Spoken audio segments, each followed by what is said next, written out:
నమస్తే, welcome to meta news. ఇక మ్యాటర్లోకి వస్తే పుష్ప 2తో పాన్ ఇండియా వైడ్గా దుమ్మురేపుతున్న అల్లు అర్జున్ కేసు రోజుకొక మలుపు తిరుగుతుంది. పుష్ప 2 సినిమాలో ట్విస్ట్ లాగే వెరైటీ ట్విస్టులు వెలుగులోకి వస్తున్నాయి. అల్లు అర్జున్ వివాదం రోజు రోజుకి ముదిరిపోతుంది. పుష్ప 2 విడుదలకు ముందు రోజు సంధ్యా థియేటర్లో జరిగిన తొక్కిసలాట ఘటన ఆయన మెడకు చుట్టుకుంది. ఈ ఘటనలో ఒక మహిళ చనిపోగా ఆమె కొడుకు తీవ్ర గాయాలతో ఆసుపత్రిలో చికిత్స పొందుతున్నారు.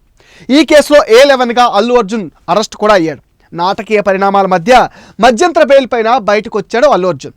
శనివారం అసెంబ్లీలో సీఎం రేవంత్ రెడ్డి సంధ్యా థియేటర్ తొక్కిసలాట ఘటనపైన చేసిన వ్యాఖ్యలు ఇప్పుడు తీవ్ర దుమారం రేపుతున్నాయి. థియేటర్ వద్ద ఆ ఘటన చోటు చేసుకున్న తర్వాత కూడా అల్లు అర్జున్ సినిమా చూస్తూనే ఉన్నారని, వెంటనే బయటకు రాలేదని, వెళ్ళిపోతూ కూడా కారు రూఫ్ టాప్ పై నుంచి అభిమానులకు అభివాదం చేసుకుంటూ ర్యాలీగా వెళ్ళాడని, ఇంత మానవీయ కోణం లేకుండా వ్యవహరించడం ఏంటని సీఎం అల్లు అర్జున్ని ప్రశ్నించారు.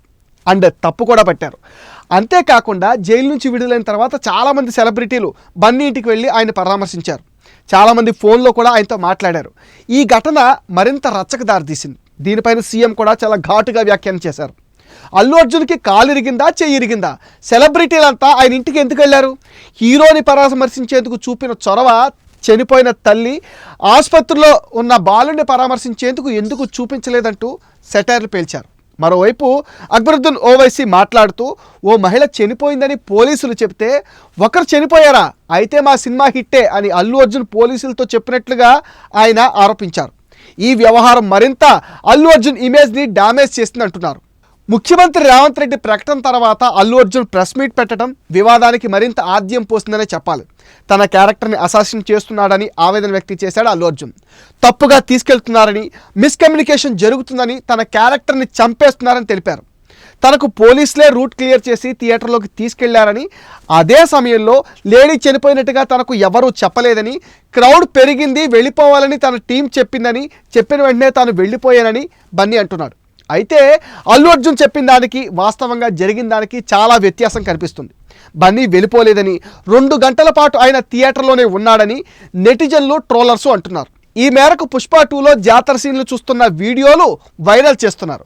జాతర సీన్ వచ్చినప్పుడు ఫ్యాన్స్తో పాటు బన్నీ కూడా ఎంజాయ్ చేస్తూ క్లాప్స్ కొడుతూ నా వీడియోస్ని పోస్ట్ చేస్తున్నారు ట్రోలర్స్. బాగా యాక్టింగ్ చేస్తున్నాడని, జాతీయ అవార్డు కాదు ఆస్కార్ అవార్డు ఇవ్వాలంటూ రచ్చ చేస్తున్నారు. హైదరాబాద్ సిపి సివి ఆనంద్ విడుదల చేసిన సీసీ ఫుటేజ్ బన్నీని మరింత వివాదంలోకి నెట్టిందనే చెప్పాలి. అరెస్ట్ అయ్యి మధ్యంతర బెయిల్ పొందిన వ్యక్తి ప్రెస్ మీట్లో మాట్లాడటం సరైంది కాదంటున్నారు. అల్లు అర్జున్ కావాలనే ప్రెస్ మీట్ పెట్టాడా, లేక ఆయనకు ఇలాంటి సలహాలు ఎవరైనా ఇచ్చారా అన్న ప్రశ్నలు ఇప్పుడు ఉత్పన్నమవుతున్నాయి. ప్రెస్ మీట్ సందర్భంగా ఇచ్చిన ఎక్స్ప్రెషన్ని కూడా కొందరు ట్రోల్స్ చేస్తున్నారు. ఇదే కొంప ముంచింది అంటున్నారు. మరోవైపు బన్నీ మామ చంద్రశేఖర్ రెడ్డి కూడా డ్యామేజ్ కంట్రోల్ కోసం తన వంతు ప్రయత్నాలు అయితే చేస్తున్నారు. సీఎం రేవంత్ రెడ్డి చేసిన వ్యాఖ్యలను అల్లు అర్జున్ తప్పుపట్టడం పైన కాంగ్రెస్ శ్రేణులు తెలంగాణ వ్యాప్తంగా నిరసనలు చేపడుతున్నారు.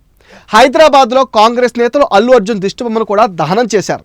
అల్లు అర్జున్ మద్దతుదారులైతే కాంగ్రెస్ ప్రభుత్వం కావాలనే అల్లు అర్జున్ని టార్గెట్ చేసింది అని అంటున్నారు. వరుస పరిణామాలతో ఈ అంశం చాలా సెన్సిటివ్గా మారిపోయింది. ఏం రియాక్ట్ అయినా, ఎలా రియాక్ట్ అయినా అది వివాదంగానే మారుతుంది. ఈ వివాదం పైన బన్నీ కొంతకాలం మౌనం పాటించడం మంచిది అంటున్నారు ఆయన శ్రేయోభిలాషులు. ప్రెస్ మీట్లో బన్నీ చెప్పిన ప్రతి మాట అబద్ధం. పైగా తాను తెలుగు ఖ్యాతిని పెంచడం కోసం శ్రమ పడుతున్నాడట.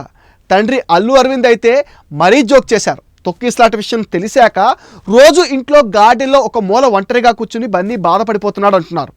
ఈ మొత్తం ఎపిసోడ్లో బన్నీ ప్రైవేట్ సెక్యూరిటీ, బౌన్సర్లు, పోలీసుల్ని తమ విధులు నిర్వహించకుండా చేశారనే విమర్శలు కూడా ఉన్నాయి. థియేటర్లో ఉన్నంతసేపు ఏం జరిగినా తనలో మీసమెత్తంత విచారం కూడా లేదంటున్నారు. సినిమాలో తగ్గేదే లేదంటే ఫ్యాన్స్ వినడానికి బాగుంటుంది, అదే రియల్ లైఫ్లో కాస్త తగ్గితే పోయేదేం లేదు అంటున్నారు. మధ్యంతర బెయిల్పై ఉన్న వ్యక్తి ఈ కేసు విషయమై మీడియా సమావేశం నిర్వహించడాన్ని కొందరైతే తప్పుపడుతున్నారు. తమ దగ్గరున్న ఆధారాలను పోలీసులు కోర్టు ముందు ఉంచితే బన్నీకి బిగ్ ట్రబుల్స్ తప్పవంటున్నారు. ఈ పరిస్థితుల నేపథ్యంలో అల్లు అర్జున్ మధ్యంతర బెయిల్ రద్దు కోసం పోలీసులు హైకోర్టు డివిజన్ బెంచ్ లేదా సుప్రీంకోర్టును ఆశ్రయించే అవకాశం ఉందని కూడా అంటున్నారు. ఈ వీడియో పైన మీ విలువైన ఒపీనియన్ని కామెంట్ సెక్షన్లో పోస్ట్ చేయండి. అండ్ మీరిచ్చే కామెంట్స్తో మరిన్ని ఇంట్రెస్టింగ్ వీడియోస్ మీకు అందిస్తాం. మీకు తెలుసు కదా మీరేం చేయాలో. మా వీడియో మీకు నచ్చినట్లయితే లైక్ చేయండి, షేర్ చేయండి, మెటా న్యూస్ని సపోర్ట్ చేయండి, సబ్స్క్రైబ్ చేయండి.